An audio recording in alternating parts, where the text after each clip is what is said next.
Shortcut ज़िंदगी Sindhi web series जी कहाणी लेखक जी परिकल्पना आहे। हिन जो कंहिंसां भी को भी लाॻापो कोन्हे। जे हिन कहाणीअ जा किरदार कंहिं भी जीअरे या मुअल माण्हूअ सां मेल खाइनि था त इहो सिर्फ़ ऐं सिर्फ़ संजोग थींदो।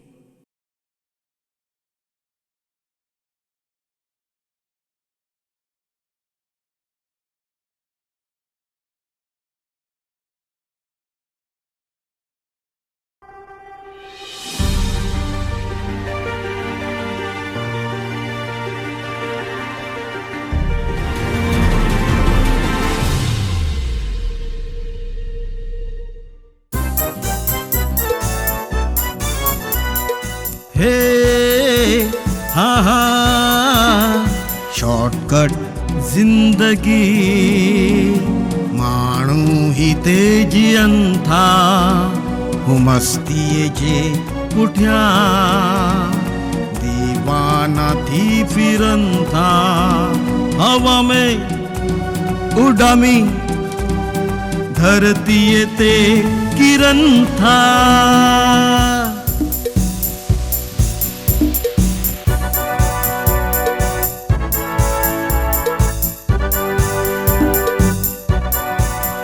हे शॉर्टकट जिंदगी माण्हू ही तेजियनि था शॉर्टकट जिंदगी शॉर्टकट जिंदगी। तव्हां हिन खां पहिरीं 7 एपिसोड्स में ॾिठो त चिटफंड घोटाले में राहुल ऐं सेठ हीरानंद जो नालो अचे थो।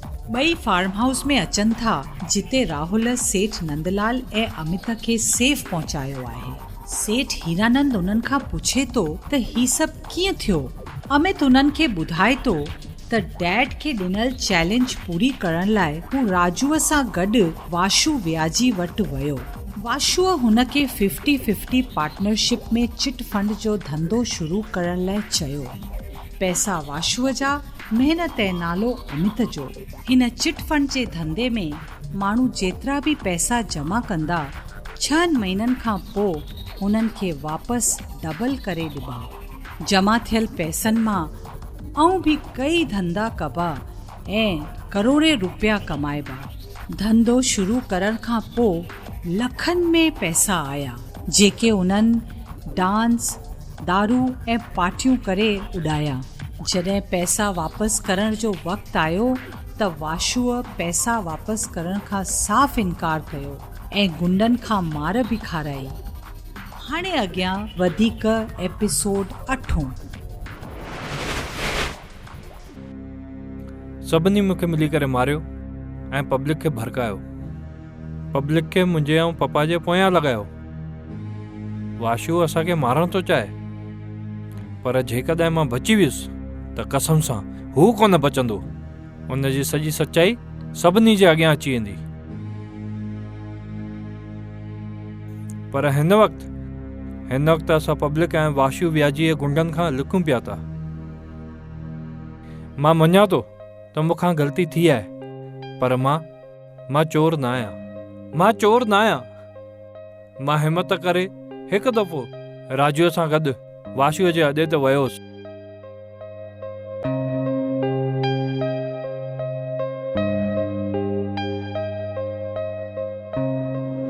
क्या हुआ उसके पेमेंट का? भाई मैं गया था उसके बाद 2 दिन के बाद में बोल रहा था। 2 दिन कैसा? वो तो आज का बोला था ना। अब वो बोल रहा है भाई आप बोलो तो मैं लेके जाता हूँ लड़के लोग को उठा के घोड़ा लेके। उसको कल उठा के लाओ। ठीक है भाई लेके आऊंगा पक्का लेके आता हूँ उठा के। राजू अॼु हली करे सॼो मैटर सॉल्व कर ऐं मूंखे पैसा वठी ॾे। तूं ॾिस कीअं करिणो आहे। हा ठीकु आहे चिंता न कर मां आहियां न। राजू ॾिस तोखे त ख़बर आहे ऐं मां तुंहिंजे भरोसे इहो कमु कयो। हाणे तूं आहे तूं ई मूंखे पब्लिक जा पैसा वठी ॾे।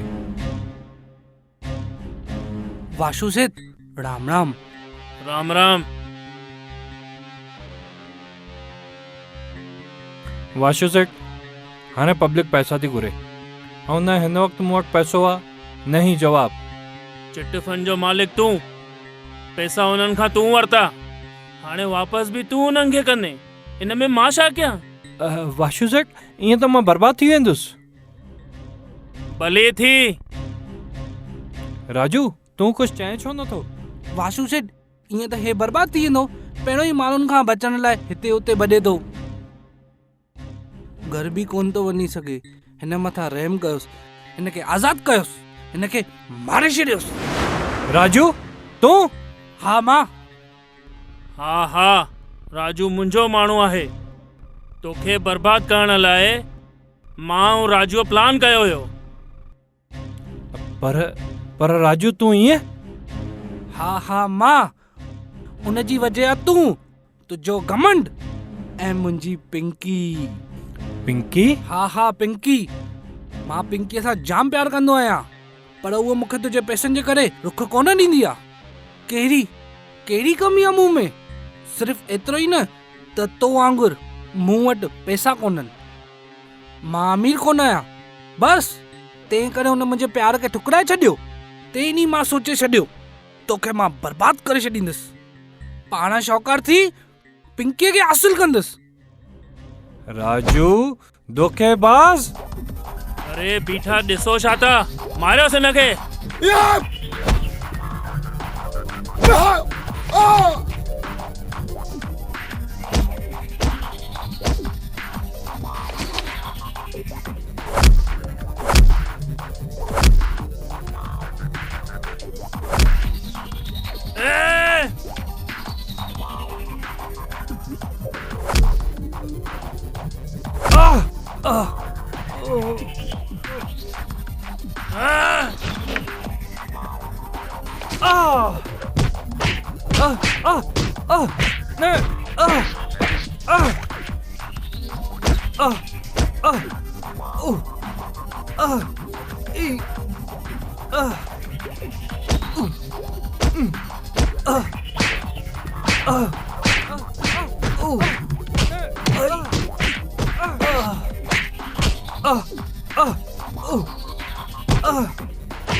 बस कयो।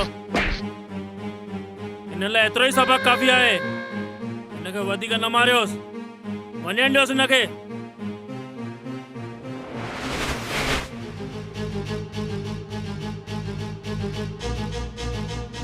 पॉप्स मूंखे जाम वॾी ग़लती थी वई। पॉप्स मूंखां जाम वॾी ग़लती थी वई आहे। पॉप्स मां हिकु धंधो कयुसि, उन में माण्हुनि जा पैसा। मूंखे जाम वॾी ग़लती थी वई आहे। मूंखे जाम वॾी ग़लती थी वई आहे मम्मी। चिंता न कर पुट, चिंता न कर। सब ठीक थी वेंदो। रो न मूंखे धंधो करण जे लाइ पैसे जी लालच छाती मां हिनखे वठी थो वञां। हल संभाले रखो।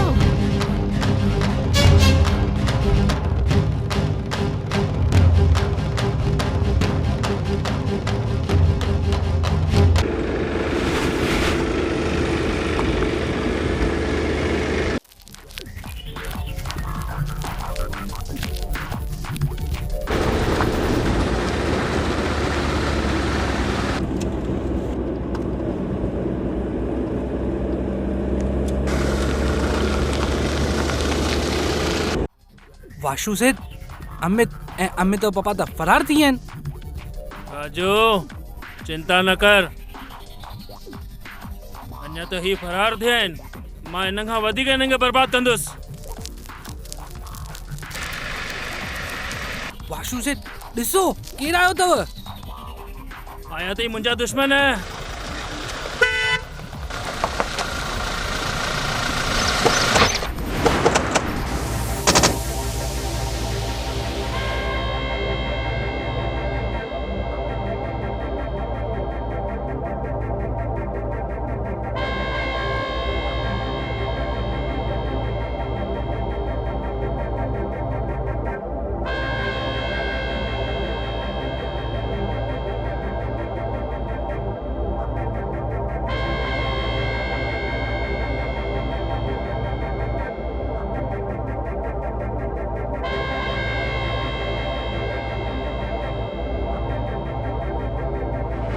दलाला सुञाते मूंखे।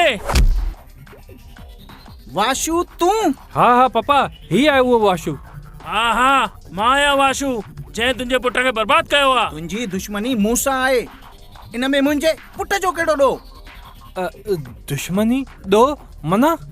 7 साल पहिरियों तुंहिंजे पीउ मूंखे जेल में विझायो हुयो, मुंहिंजी ज़िंदगी बर्बाद करे छॾियईं। मां बि जेल में वेही कसम खाधी हुई त नंदलाल ऐं उनजे परिवार खे बर्बाद कंदुसि ऐं मूंखां वधीक सज़ा भोगींदो। दर दर भिटकंदा ऐं सॼे शहर खां मुंहुं लिकाईंदा। बस मूंखे मौक़े ऐं वक़्त जो इंतज़ारु हो। उहो मौक़ो मूंखे मिलियो राजूअ जे थ्रू। मां अमित खे फसायो। हाणे तव्हां ॿई जेल में वेंदव। उन वक़्तु तूं सजा जो हक़दार हुएं ऐं हाणे भी आहीं। मां तोखे न छॾींदुसि। पहिरों तूं हाणे पाण खे बचाए।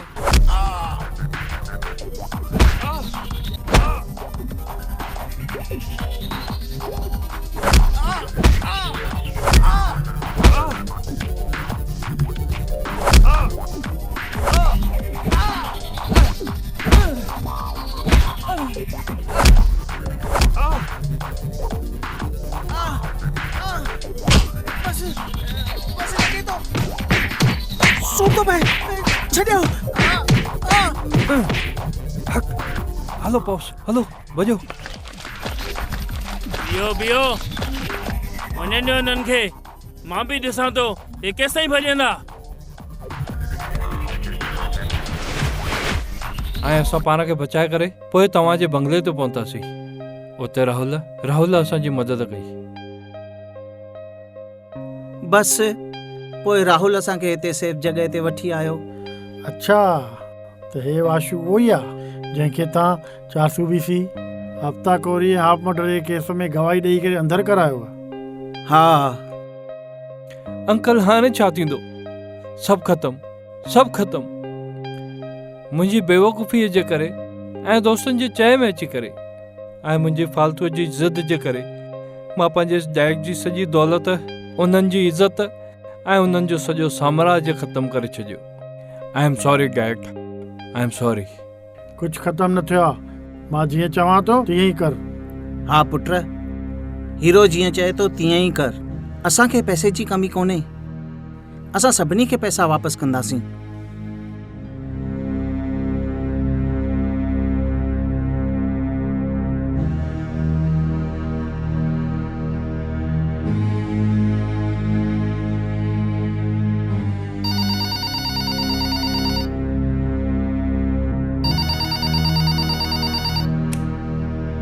Hello hello, commissioner of police mister Kumar Malani.